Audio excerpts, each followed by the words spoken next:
নমামি শমিশান নির্বাণ রূপম বিভুম ব্যাপকম ব্রহ্মা বেদস্বরূপম বিভুম ব্যাপকম ব্রহ্মা বেদস্য রূপম। জয় গুরু শম্ভু। আজকে আমাদের আলোচ্য বিষয় অর্থশাস্ত্র। তো অর্থশাস্ত্রের 50টি প্রশ্ন নিয়ে তোমাদের সামনে উপস্থিত হয়েছি। এই প্রশ্নগুলি পরীক্ষার দৃষ্টিকোণ থেকে খুবই খুবই গুরুত্বপূর্ণ।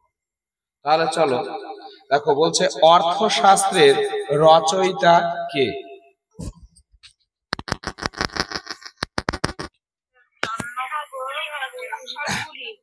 দেখো এখানে সবগুলি হবে।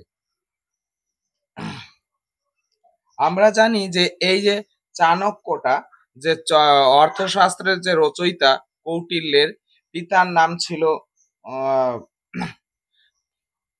চনক, তাই তার নাম হয়েছে চাণক্য। আবার তার পিতা তাকে নাম দিয়েছিল বিষ্ণুগুপ্ত, হচ্ছে তার পিতৃদত্ত নাম। আর তিনি কুটিল স্বভাবের ছিলেন বলে তাকে কৌটিল্য বলা হয়। অর্থাৎ এই অর্থশাস্ত্রের রচয়িতা কৌটিল্যকে চাণক্য এবং বিষ্ণুগুপ্ত নামেও অভিহিত করা হয়, তাই উত্তর হবে সবগুলি। নেক্সট দেখো, অর্থশাস্ত্রের মঙ্গলাচরণ যাদের উদ্দেশ্যে করা হয়েছে? অর্থশাস্ত্রে হ্যাঁ, বৃহস্পতি। আমাদের বৃহস্পতি ছিলেন দেবগুরু, দেবতাদের গুরু ছিলেন বৃহস্পতি, দেবগুরু। আর শুক্রাচার্য ছিলেন অসুর গুরু। তাহলে এখানে দেখো বেশ দারুণ একটা ব্যাপার আমরা দেখতে পাচ্ছি যে অর্থশাস্ত্রকার কৌটিল্য অর্থশাস্ত্রের মঙ্গলাচরণ করেছেন দেবগুরু বৃহস্পতি এবং অসুরগুরু শুক্রাচার্যকে নিয়ে। নেক্সট, অর্থশাস্ত্রের আনুমানিক রচনাকাল? এটা 300 খ্রিস্টপূর্বাব্দ হবে। এখানে একটা বিষয় আমাদের মনে রাখতে হবে, 375 খ্রিস্টাব্দে চাণক্যের জন্ম, এটা অনুমান করা হয়, এটা হচ্ছে জন্ম। আর রচনাকাল কিন্তু 300 খ্রিস্টাব্দ, অর্থাৎ তার জন্মের 75 বছর পরে তিনি এই অর্থশাস্ত্র রচনা করেছিলেন। তাহলে চাণক্যের জন্ম বা কৌটিল্যের জন্ম হচ্ছে 375 খ্রিস্টপূর্বাব্দ, আর অর্থশাস্ত্রের রচনাকাল হচ্ছে 300 খ্রিস্টপূর্বাব্দ। অর্থশাস্ত্রের প্রকরণ, অর্থশাস্ত্রে কতগুলি প্রকরণ রয়েছে? আমরা জানি অর্থশাস্ত্রে অধিকরণ রয়েছে 15টি। অধিকরণ হচ্ছে 15টি। আর 150টি হচ্ছে অধ্যায়, 180টি হচ্ছে প্রকরণ। আর আমরা এখানে 6000 শ্লোক রয়েছে, অর্থশাস্ত্রের শ্লোক আছে 6000। আর তাছাড়া আমরা জানি অথর্ববেদের মন্ত্র সংখ্যাও কিন্তু 6000। তারপরে চলো দেখো, বলছে অর্থশাস্ত্রের প্রথম অধিকরণের নাম কি? বিনয় আধিকারিক। অর্থশাস্ত্রের 15টি অধিকরণ রয়েছে, বিনয় আধিকারিক হচ্ছে এটা হচ্ছে প্রথম অধিকরণ। এবার বলো তো, অধ্যক্ষ প্রচার এটা কততম অধিকরণ? দ্বিতীয় অধিকরণ। আর কণ্টক শোধন? কণ্টক শোধন হচ্ছে চতুর্থ। আর যোগবৃত্ত পঞ্চম। তো অর্থশাস্ত্রের অধিকরণ মনে রাখার একটা টিপস তোমাদের বলেছিলাম। বিনয় অধ্যক্ষ হয়ে ধর্মের কাঁটা শোধন করে, যোগেন্দ্র মণ্ডলের সার বেচতে গিয়ে সংগ্রাম করে, বৃদ্ধ আবাল দুর্গা উপনিষদের যুক্তি জানে না। এইভাবে আমরা 15টা অধিকরণের নাম মনে রাখতে পারি।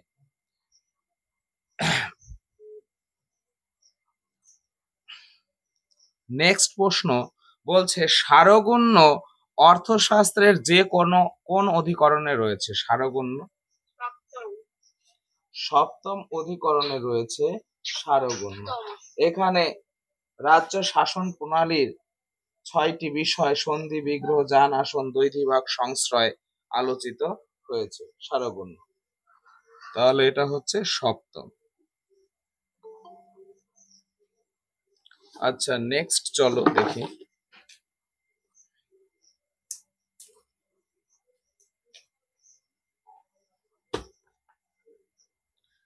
গুড় পুরুষ উৎপত্তি রয়েছে কোথায়? অর্থশাস্ত্রের কোন অধিকরণে রয়েছে গুড় পুরুষ উৎপত্তি? গুড় পুরুষ রয়েছে প্রথম অধিকরণে। প্রথম অধিকরণের সপ্তম প্রকরণে। প্রথম অধিকরণের সপ্তম প্রকরণে এবং 11তম অধ্যায়ে রয়েছে আমাদের গুড় পুরুষ উৎপত্তি। গুড় পুরুষ কথার অর্থ কি?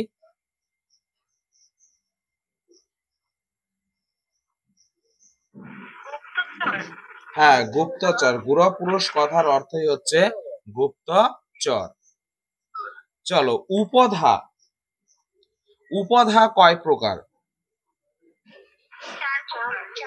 আমরা জানি উপধা হচ্ছে 4 প্রকার।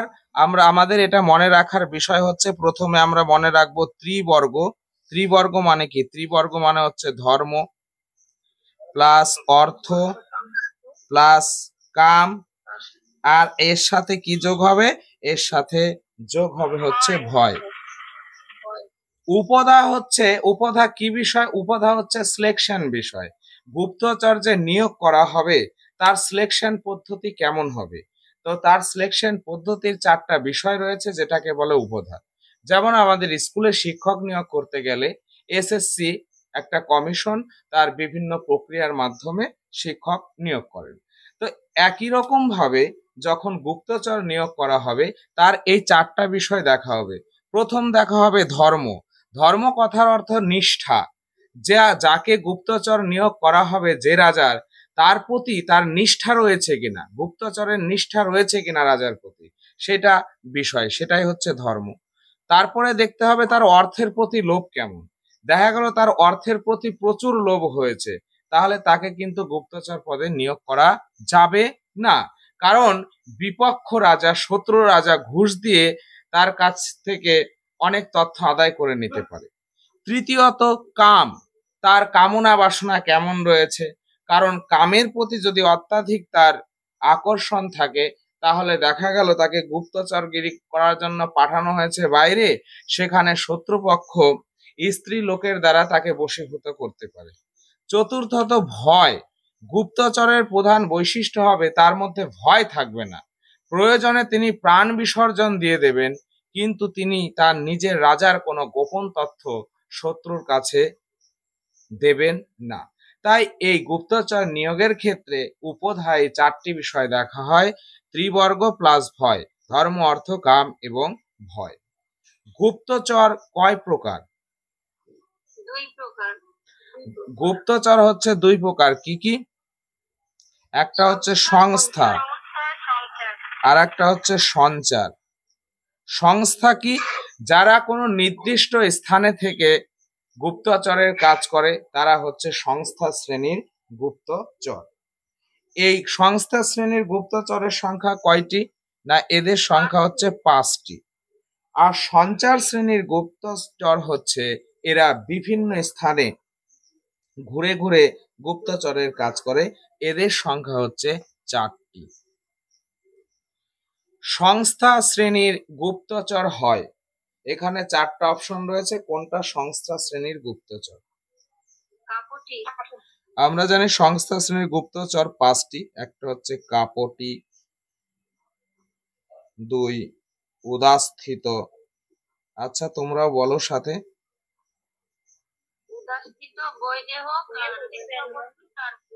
গৃহপতি,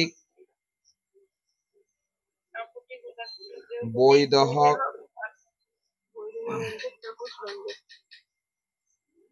আর একটা রয়েছে আমাদের তাপস পঞ্চক। তো এই হচ্ছে আমাদের সংস্থা শ্রেণীর 5টি গুপ্তচর। তাহলে এখানে দেখো কোনটি উপস্থিত রয়েছে? কাপটিক। কাপটিক হচ্ছে ছাত্রর ছদ্মবেশধারী গুপ্তচর। এবার চলো সঞ্চার শ্রেণীর গুপ্তচর নয়। তাহলে আমাদের জানতে হবে সঞ্চার শ্রেণীর গুপ্তচর কোনগুলো। সঞ্চার শ্রেণীর গুপ্তচর হচ্ছে চারটি। সেগুলো কি? সেগুলো হচ্ছে সত্রী, তীক্ষ্ণ, রসদ, আর একটা হচ্ছে ভিক্ষুকী। আচ্ছা, তাহলে এটা কোনটা? নয় বলেছে। তাহলে কাপটি কি হবে? কাপটি হচ্ছে সংস্থা শ্রেণীর গুপ্তচর।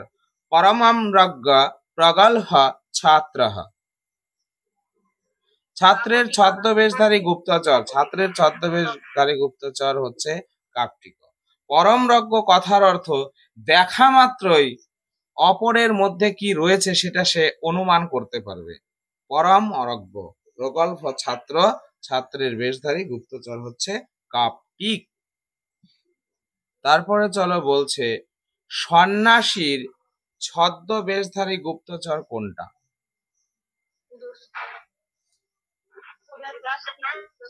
উদাস্থিত। উদাস্থিত হচ্ছে সন্ন্যাসীর ছদ্মবেশধারী গুপ্তচর। প্রবজ্জা প্রত্যাবাসিত প্রজ্ঞা সৌখ্য উক্ত উদাস্থিত।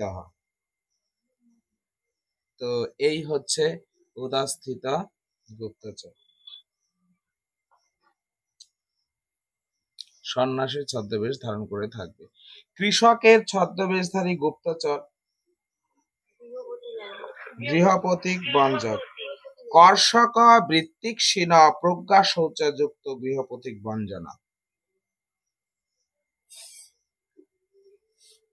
নেক্সট দেখো বলছে বণিকের ছদ্মবেশধারী গুপ্তচর কোনটি? বৈদেহক। কোনটি তাপস বঞ্জনের বৈশিষ্ট্য নয়? তাপস গরিব গরিব ব্যবসায়ী। তাহলে আমরা এই যে তাপস বঞ্জনের যে বৈশিষ্ট্য ছিল, তাপস বঞ্জনের কি কি বৈশিষ্ট্য ছিল? যে সে জটা বা টাকলু মাথা হবে, মানে মুন্ডিত মস্তক হবে। তারপরে হচ্ছে সে নগরের কাছে, শহরের কাছে বসবাস করবে, এবং সে কি করবে? শাক সবজি ভোজন করবে। তো এগুলো ছিল আমাদের তাপস বঞ্জনের বৈশিষ্ট্য। কিন্তু গরিব ব্যবসায়ী এটা কিন্তু বলা হয়নি, তাই এটা তাপস বঞ্জনের বৈশিষ্ট্য নয়।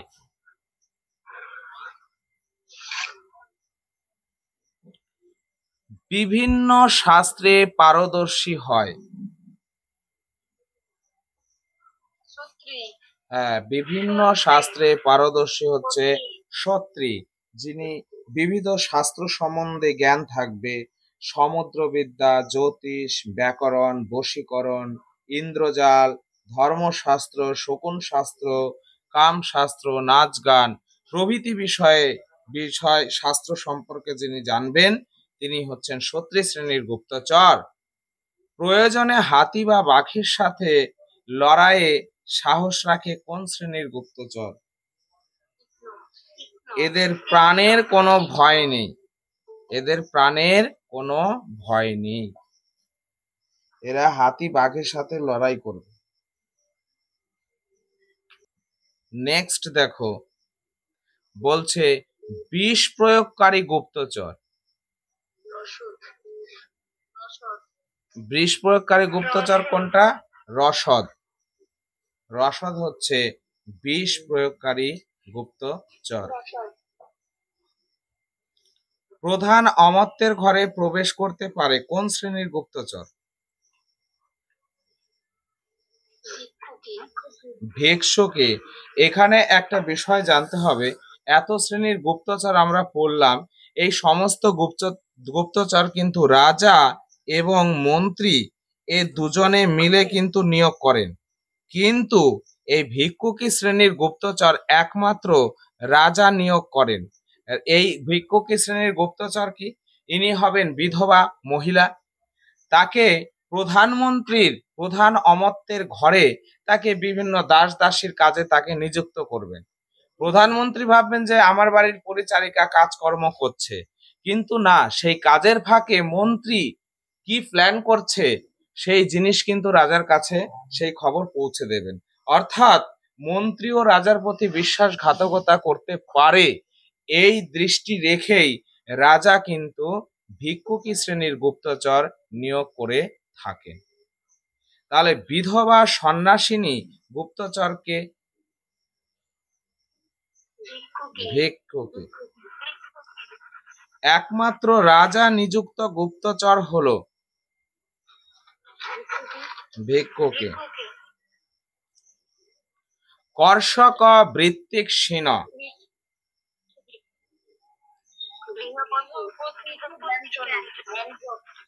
কর্ষক বৃত্তিহীন মানে গরিব কৃষক।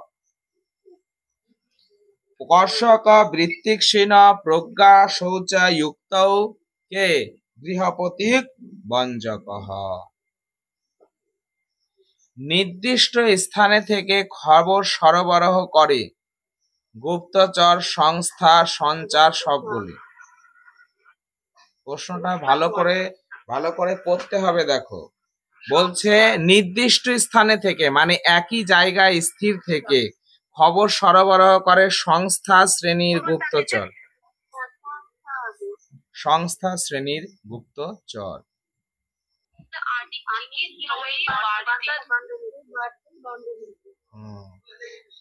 কৌটিল্যের মতে বিদ্যা হচ্ছে 4 প্রকার, সেটা হচ্ছে কি আহ্নিক, ত্রয়ী, বার্তা আর হচ্ছে দণ্ডনীতি। আহ্নিক হচ্ছে সকল বিদ্যার প্রদীপ স্বরূপ, সকল ধর্মের আশ্রয় স্বরূপ। আর ত্রয়ী বলা হয় কৃষি পশুপালনে বাণিজ্যে চ বার্তা, একে বলে বার্তা। ত্রয়ী হচ্ছে ঋক সাম যজুর্বেদাস্ত্রয়ী। দণ্ডনীতিকে একমাত্র বিদ্যা বলে উল্লেখ করেছেন কে? শুক্রাচার্য। শুক্রাচার্য তিনি ছিলেন অসুর গুরু। আচ্ছা, শুক্রাচার্যের মতে গৃহীত বিদ্যা কোনটি?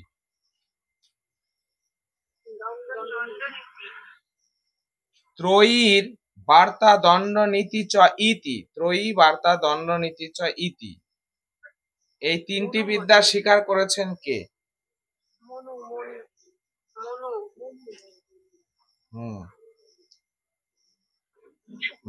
এটা হচ্ছে মানবা। মানবা কথার অর্থ হচ্ছে মনুগণ, মানে মনু এবং তার অনুগত। মনু এবং তার যে মনু সম্প্রদায়, মনুর অনুগত যারা ছিল, তারা এই ত্রয়ী বার্তা দণ্ডনীতি 3টি বিদ্যাকে স্বীকার করেছেন। আহ্নিক বিদ্যার অন্তর্ভুক্ত কোনটি?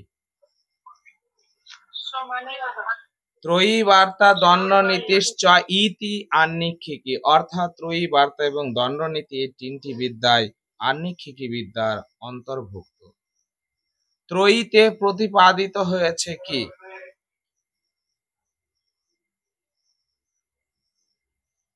ত্রয়ীতে কি রয়েছে? হ্যাঁ, ত্রয়ীতে রয়েছে ধর্ম ও অধর্ম।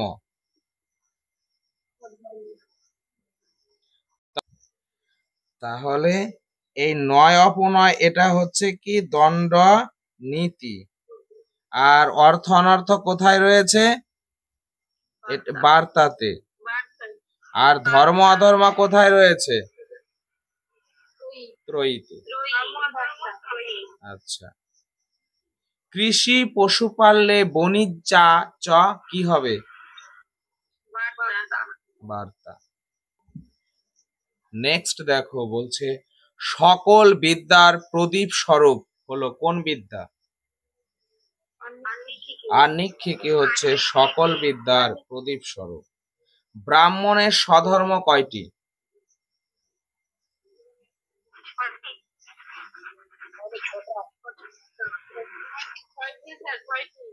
কি কি বলতো সেগুলো, ব্রাহ্মণের স্বধর্ম গুলো?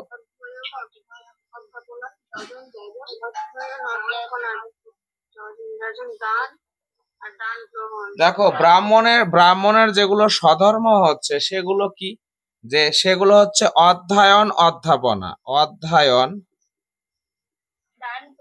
এবং অধ্যাপনা, অধ্যাপনা অর্থাৎ অধ্যয়ন মানে সে নিজে পড়াশোনা করবে, অধ্যাপনা এবং পড়াশোনা করাবে। তারপরে হচ্ছে যজন যাজন, যজন প্লাস যাজন মানে সে নিজের কল্যাণের জন্য যজ্ঞ করবে, আবার অপরের কল্যাণের জন্য যজ্ঞ করবে।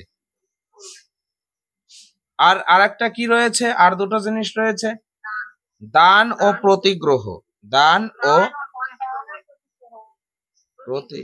প্রতিগ্রহ অর্থাৎ সে দান করবে এবং দান গ্রহণও করবে। তাহলে সে পড়াশোনা নিজে করবে এবং পড়াশোনা করাবে, আবার সে নিজের মঙ্গলের জন্য যজ্ঞ করবে, অপরের জন্য যজ্ঞ করবে, দান গ্রহণ করবে, আবার দান করবে। তো এগুলোই হচ্ছে ব্রাহ্মণের স্বধর্ম। কোনটি ক্ষত্রিয়ের স্বধর্ম নয়?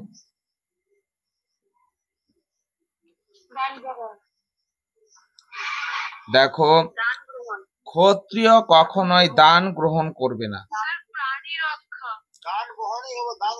আরে প্রাণী রক্ষা তো এটা ক্ষত্রিয়ের স্বধর্ম, এটা তো ক্ষত্রিয়ের প্রধান ধর্ম হচ্ছে প্রাণী রক্ষা করা। এখানে বলেছে নয়, স্বধর্ম নয়। দান গ্রহণ তিনি কখনোই, ক্ষত্রিয়রা দান গ্রহণ করবে না, দান করতে পারবে। কুশীলব কর্ম কাদের স্বধর্ম? কুশীলব কর্ম মানে হচ্ছে অভিনয়, অভিনয় এটা হচ্ছে শূদ্রের স্বধর্ম। হ্যাঁ। প্রত্যহ প্রতিদিন নিজ শাখার বেদ অধ্যয়নকে কি বলে? স্বাধ্যায়। হ্যাঁ। ভূমিতে শয়ন, জটা ধারণ, ফলমূল সেবা করা, এগুলো কাদের স্বধর্ম? মাটিতে শুয়ে থাকবে, জটা ধারণ করবে, ফলমূল খাবে, এটা কাদের স্বধর্ম?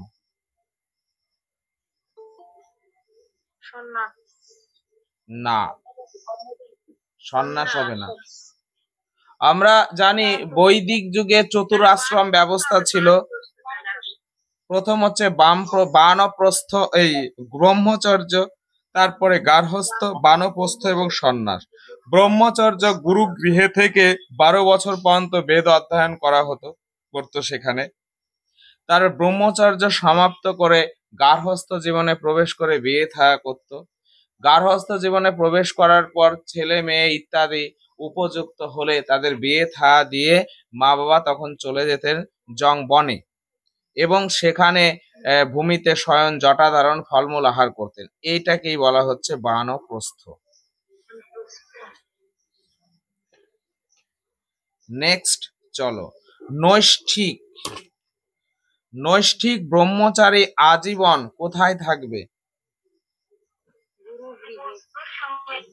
একদম গুরুর কাছে থাকবে, গুরুর কাছে থাকবে, গুরুর সমীপে। যিনি নিষ্ঠাবান ব্রহ্মচারী তিনি আর সংসার জীবনে আসবেন না, তিনি সর্বদাই গুরুর কাছে থাকবেন। গুরু যদি বিগত হয়ে যায় তাহলে গুরু পুত্রের কাছে থাকবেন। ইন্দ্রিয় সংযম কার স্বধর্ম? সন্ন্যাসীর স্বধর্ম, ঠিক একদম, সন্ন্যাসীর স্বধর্ম। কাম ক্রোধ লোভ মোহ মত মৎসর্য এবং ইন্দ্রিয় সংযম করা। দূত প্রনিধি এর প্রনিধি শব্দের অর্থ কি?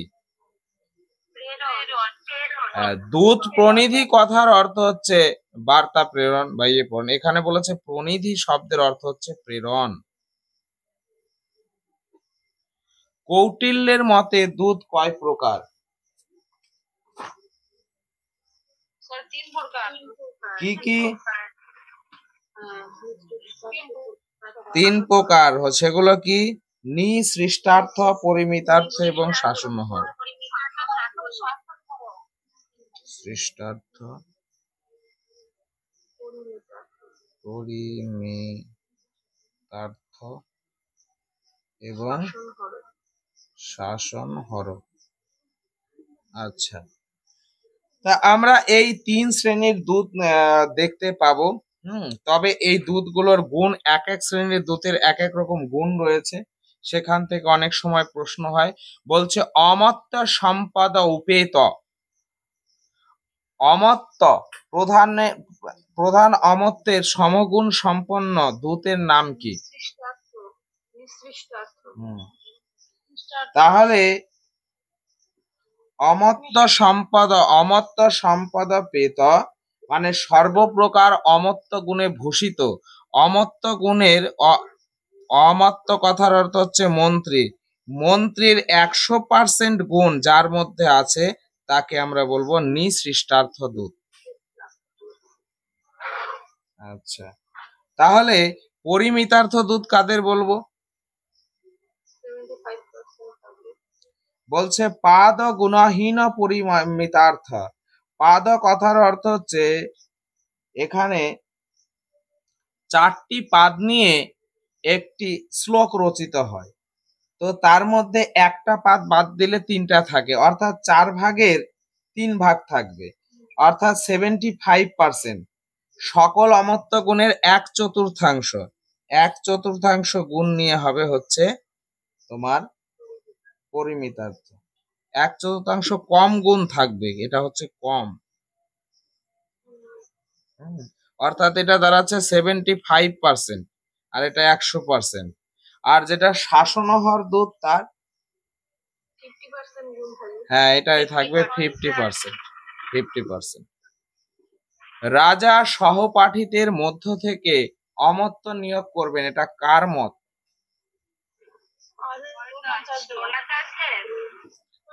দ্রোণাচার্য বলেছিলেন যে রাজা তার যে বন্ধু বান্ধব যাদের সাথে পড়াশোনা করেছেন তারা রাজার সম্পর্কে ভালো জানবেন, তাই রাজা তাদের মধ্য থেকেই প্রধান মন্ত্রীদের নিয়োগ করবেন।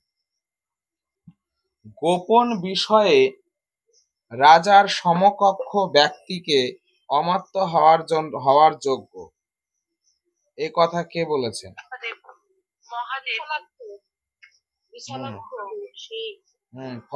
এটা হচ্ছে বিশালাক্ষ মানে শিব।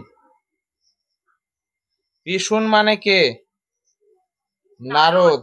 আর কৌনবদন্ত মানে ভীষ্ম। আর বাহুদন্তী পুত্র মানে ইন্দ্রপুত্র কেন? বাহুদন্তী এটা হচ্ছে ইন্দ্র, দেবরাজ ইন্দ্র। পুরুষানুক্রমে মানে বংশ পরম্পরায় অমাত্য নির্বাচিত হবে, এ কথা কে বলেছেন? কৌনপদন্ত মানে হচ্ছে ভীষ্ম এ কথা বলেছেন।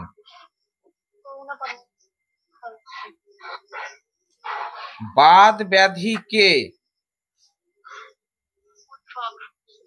শ্রীকৃষ্ণের মন্ত্রী উদ্ধব। পিশুন কে? নারদ। জটা ও অজিন ধারণ কোন আশ্রমের সাথে যুক্ত? অজিন কথার অর্থ হচ্ছে হরিণের চামড়া। জটা এবং হরিণের চামড়া পরিধান করবেন, এটা হচ্ছে বানপ্রস্থ 47। চলো আর 3টে আছে, একটু জল পান করে নি। নমামি শমীশানা নির্বাণ রূপম বিভুঙ্গাপতং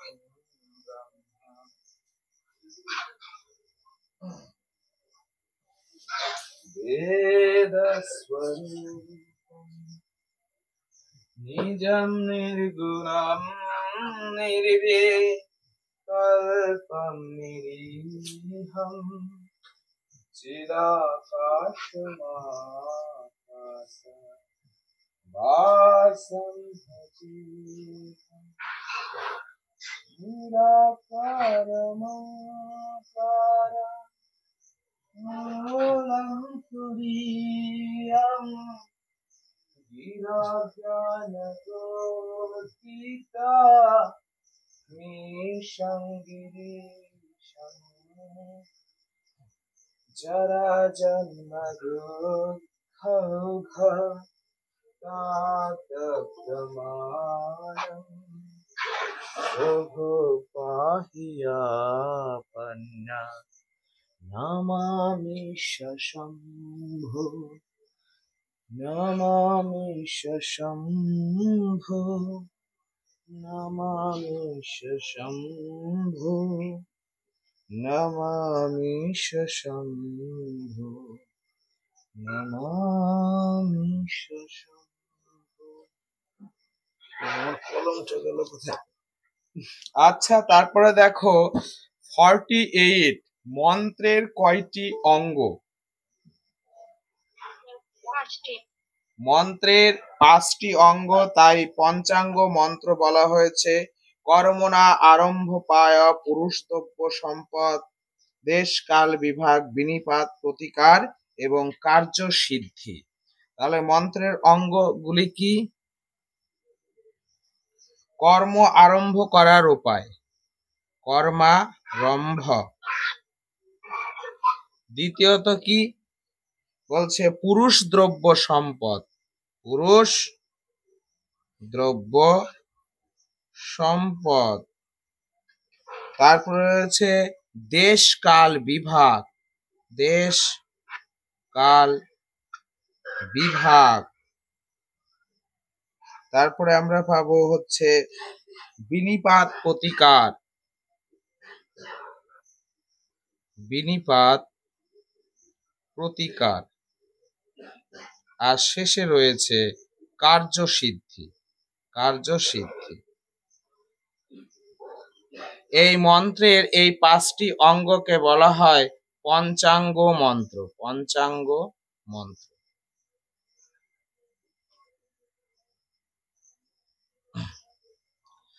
তাহলে মন্ত্রের 5টি অঙ্গ কি কি? কর্মণারম্ভ পায়, কর্ম আরম্ভ করার উপায়, পুরুষ দ্রব্য সম্পদ, দেশ কাল বিভাগ, বিনিপাত প্রতিকার এবং কার্য সিদ্ধি। উপায় কয়টি? 4টি। কি? সাম, দান, ভেদ আর শেষে হচ্ছে দণ্ড। মানে রাজা 4টি উপায় প্রয়োগ করবেন। প্রথমে প্রত্যেককে সমান নজরে দেখবেন, এটা হচ্ছে সাম। এবার কিছু লোক যারা রাজার বিরোধী তাদেরকে বসানোর জন্য রাজা তাদের দান করবেন। এবার দান করার পরেও যারা যারা বশীভূত হবে না তাদের মধ্যে ভেদনীতি খাটাবেন। আর চতুর্থত কোনো মতেই যখন কাজ হবে না তখন দণ্ড প্রয়োগ করবেন নিজের বশে আনার জন্য। ইন্দ্রিয় জয় করেছিলেন কে? ইন্দ্রিয় জয়,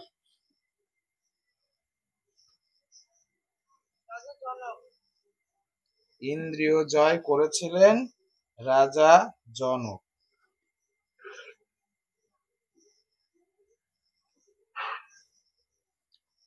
রাজা জনক। এবার বলো তো ইন্দ্রিয় জয় না, ইন্দ্রিয় জয় বিষয়টা কি? যেটা হচ্ছে মনুসংহিতার 2য় অধ্যায়ে রয়েছে। এটা হচ্ছে চক্ষু, কর্ণ, জিহ্বা, নাসিকা, এই 5টি যে জ্ঞানেন্দ্রিয় আছে এদের বিষয় রয়েছে শব্দ, স্পর্শ, রূপ, রস, গন্ধ। এই বিষয়ের প্রতি যে রোধ গড়ে তোলা, ইচ্ছাকে দমন করা, এটাই হচ্ছে ইন্দ্রিয় জয়। তো সেই ইন্দ্রিয় জয়ের ফলে ইন্দ্রিয় জয় করেছিলেন রাজা জনক। এখানে এটাও জানতে হবে ইন্দ্রিয় জয় না করার পরে বিনিষ্ট হয়েছিলেন কোন কোন রাজা?